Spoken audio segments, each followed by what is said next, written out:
Pues muy buenos días a todos, bienvenidos todos a la Casa de Todos los Abogados. Es un placer comenzar hoy la tercera cumbre de mujeres juristas que un año más en nuestra realidad social, empresarial, profesional y diaria la desigualdad de género persiste. Y precisamente por eso concluimos que necesariamente la igualdad de género requería de la conciencia y de la acción conjunta de todos, de hombres y de mujeres, y así lo plasmamos, como recordaréis, en el manifiesto de la segunda cumbre. Y por eso el lema de esta tercera cumbre es, como todos habéis visto en el programa, la igualdad es responsabilidad de hombres y de mujeres. Otra tradición de la cumbre, esta deliciosa, es el privilegio de contar en cada edición de la cumbre con una musa. Alguien que nos inspire y que nos guíe en esta decisión del colegio institucional, pero también personal de todos y cada uno de nosotros por aportar nuestro granito de arena en una lucha a favor de la igualdad de género. Nuestra musa de este año es, como no podía ser de otra manera, una gran mujer y una gran jurista. Inspiración y ejemplo para cuantas creemos en la igualdad, en la justicia, en el tesón y en la fuerza de la razón. Quienes la admiramos y la quisimos desde que la conocimos, quizá apreciamos como la más destacable de sus muchísimas cualidades y que las embebe a todas su capacidad de construir, de sumar y de integrar. Habló de Soledad Cazorla, que el tiempo nos arrebató prematuramente en mayo de este mismo año y que, como toda mujer grande, deja una huella indeleble en todos nosotros y en este mundo. No quiero dejar de mencionar que Soledad nos hizo el honor de aceptar una medalla de honor recientemente y que además Soledad fue ponente en nuestra primera cumbre, haciendo gala una vez más de su apuesta en favor de la igualdad y en contra de la violencia en cualquier momento y en cualquier lugar.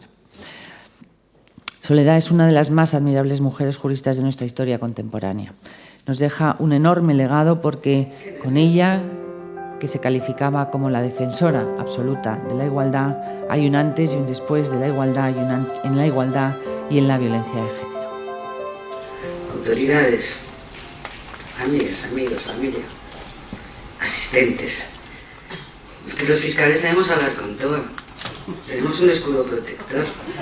En las reuniones, cuando hablamos de derecho, más o menos llegamos a la lección bien aprendida. Los fiscales estamos acostumbrados a que no nos conozcan. Y desde luego, ¿verdad, querido Cándido, que nos critiquen? Por eso, qué emoción, qué nervios.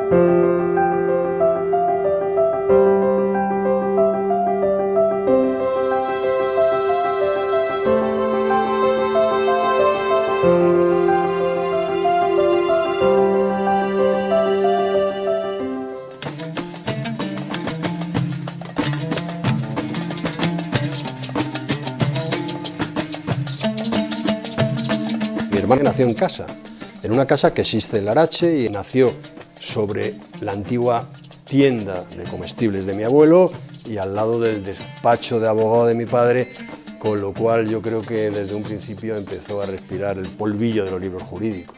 Ella era una mala estudiante en el colegio. Empezó a madurar intelectualmente y a ser mejor estudiante a lo largo de la carrera. Mi padre me enseñó lo que era el amor al derecho y a la discrepancia jurídica. Él era un discrepante por naturaleza, pero mi madre me explicaba lo que era el derecho. Según ella me contaba, pues su padre le dijo: mira, tú tienes cabeza, yo tengo dinero, por lo tanto, haz una oposición. E hizo la oposición. Y ella desde el principio pensó en fiscal. Digamos que ella quería defender la legalidad, pero no quería decidir sobre la vida y la fortuna de la gente, ¿no?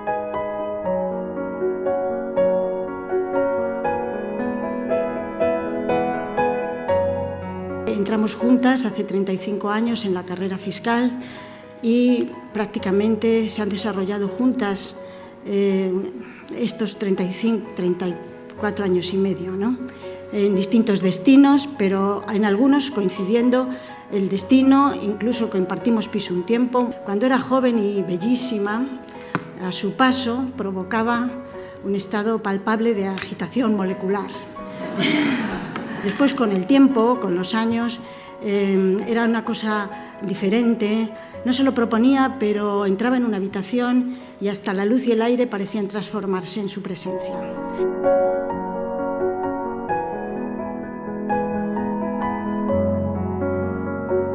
Yo creo que fue la segunda o tercera mujer que apenas con 40 años llegó al Tribunal Supremo, que ahora parece una cosa corriente, pero es que hace unos años era una cosa muy excepcional. Este es el despacho donde ella trabajaba al principio más, es decir, cuando era más joven y no estaba en la Fiscalía de Sala, pues porque antes los fiscales trabajaban en casa mucho, ¿no? Entonces aquí es donde hizo, por ejemplo, el recurso del caso Banesto, y a veces se le oía el grito diciendo ingeniería financiera, que va, dice, estos son chorizos. Yo conocí a Soledad cuando era opositora a la carrera fiscal. Era una joven inteligente y hermosa, repleta de energía, que realmente tenía unas enormes ganas de comerse el mundo y además una gran vocación. Y luego la reencontré 20 años después, siendo yo fiscal general del Estado, y ya era una profesional muy competente, muy sólida, muy bien formada. Y por eso la elegí para ser la fiscal de Sala de Violencia de Género. Era un cargo de nueva creación, como consecuencia de la aprobación de la Ley Integral contra la Violencia de Género. Es una ley magnífica. Yo soy una entusiasta de la ley en el sentido de que protege a la víctima, que nos va a permitir erradicar esta enfermedad. Yo recuerdo los comienzos en la Fiscalía de Violencia de Género, que bueno, todo era nuevo, todo estaba por hacer, entonces sí que se notaba muy entusiasmada. Ella desde el primer momento fue capaz de crear una red de fiscales en toda España contra la violencia de género, de formarlos y al mismo tiempo de unificar sus criterios. Cuando hablan de vamos a crear un juzgado de violencia, a la par hay que crear un fiscal de violencia, porque la víctima no puede ver a un fiscal virtual, tiene que ver a un fiscal en tiempo real. Porque la víctima no puede cambiar de fiscal día a día. Cada vez que fallecía una mujer como víctima, venía a mi despacho, entraba como una tromba y proponía nuevas medidas para ver cómo se podía reforzar su protección. Y es que eso le dolía mucho. Por eso decía algo que es muy terrible, pero que al mismo tiempo es muy real. Dice, cuando un hombre sale a cazar, caza. Qué difícil es continuar en un proceso penal cuando la persona que es tu testigo principal es la que dice, no, aquí no ha ocurrido nada. Y la preocupación, ¿sabe cuál es? Que muchas veces decimos, no sabe el riesgo que está corriendo esta mujer actuando de esta manera. De aquí el mensaje que procuramos lanzar los fiscales y desde la Fiscalía General del Estado. La mujer, la víctima, no es capaz de saber el riesgo que está corriendo, es la menos objetiva para valorar su riesgo. Tiene que fiarse en la justicia para evitar un mal mayor. Hay que protegerla. Por eso decía, la mujer no puede bajar la guardia.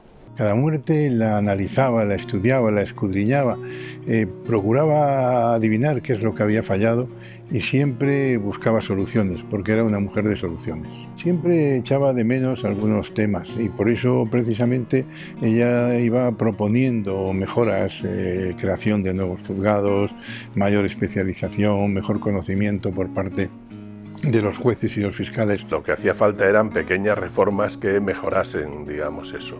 Pero ella dice que no iban por el camino verdadero, que había que entrar más a fondo y sobre todo había que dotarla de financiación adecuada. De lo que no era fundamentalmente partidaria era de la restricción de derechos. Ella dice que la sociedad tiene, digamos, mecanismos y fuerza bastante para no entrar precisamente en eso, en la limitación de derechos de las personas.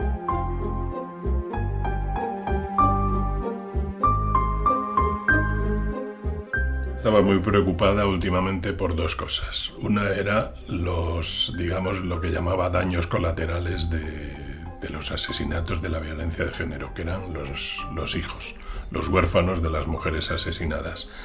Y otro era la educación, es decir, la educación es primordial en toda la sociedad para que esta lacra, digamos, desaparezca. Entonces nosotros lo que vamos a hacer es, vamos a crear unas becas que se llamarán Fiscal Soledad Cazorla Prieto para ayudar a los huérfanos de las mujeres asesinadas por sus maridos o sus parejas. Unas becas que serán fundamentalmente para estudios superiores y para máster.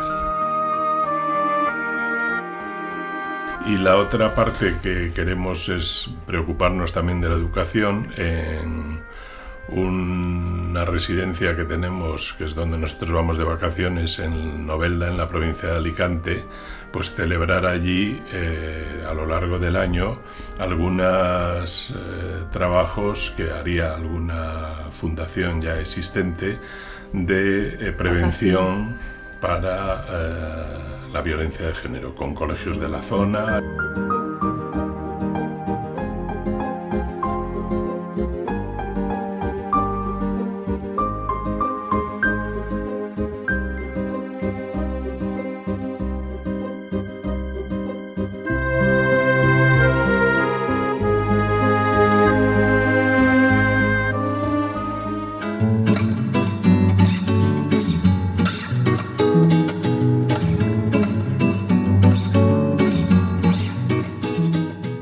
Desde muy pequeño me acuerdo de estudiar con ella, que me preguntase la lección. Repetía muchísimo lo importante que era el esfuerzo e intentar, hicieses lo que hicieses, intentar hacerlo bien, esforzarte. Entonces ella siempre nos ha dirigido un poco por el camino jurídico, estudiar Derecho y ya a partir de ahí ya lo que quisiésemos. Le gustaban mucho las plantas, le relajaba muchísimo cuidar las plantas, además estaba siempre investigando, haciendo experimentos, siempre plantaba una semilla de algo, luego no se acordaba que había plantado, entonces tenía que adivinar qué es lo que salía y eso le encantaba. Luego le encantaba también la restauración, restauraba muebles, siempre yo me acuerdo, ahora de mayor menos, pero cuando éramos un poco pequeños, siempre que íbamos a un contenedor y veía algo, pues nos volvíamos del paseo cargados con una silla, a lo mejor con un pequeño sofá, y pues se pasaba las tardes restaurándolo. Le encantaban los mercadillos. Pero sobre todo le gustaba comprar para luego tener para regalar a sus amigos y... Así era ella. Es decir, era una mujer que disfrutaba de todo en la vida y que ponía una enorme pasión. Yo creo que en parte esa pasión fue la que le llevó a la muerte. Después de estar 10 años luchando por las mujeres, pues fue tremendo, ¿no? Es decir, fue un derrame cerebral masivo y se quedó.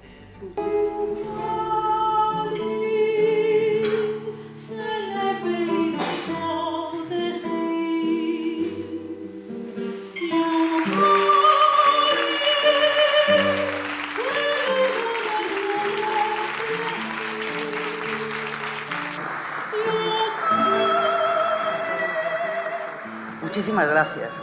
No sabéis la emoción, bueno, sí que lo notáis, que tengo. Gracias porque viene el reconocimiento del Colegio de Abogados, porque soy hija de abogado, porque tengo hijos abogados y porque siento el derecho y la justicia día a día. Y sobre todo, porque hayáis hablado de la violencia sobre la mujer, que últimamente parece que no existe y no sabéis lo que existe. Gracias.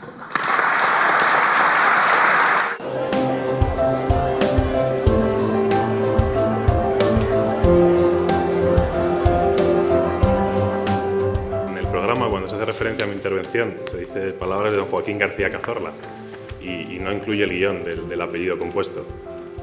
Estoy seguro que mi madre se habría quejado, o al menos con sorna habría comentado que mi apellido es compuesto, que para eso ya en su momento se peleó con el registro civil y consiguió que nos lo incluyeran. No sé, así era mi madre, así eran sus convicciones en cuanto a la igualdad. El trabajo de Soledad Cazorla es un orgullo para nuestra institución, para todos los compañeros. Lo dije en su funeral y vuelvo a repetirlo ahora. La Fiscalía no es la misma sin su presencia. Su esfuerzo, su entrega y su dedicación tienen que servirnos de inspiración. Inspiración para que, por muchos reveses y momentos de desaliento se crucen el camino, nunca nos demos por vencidos.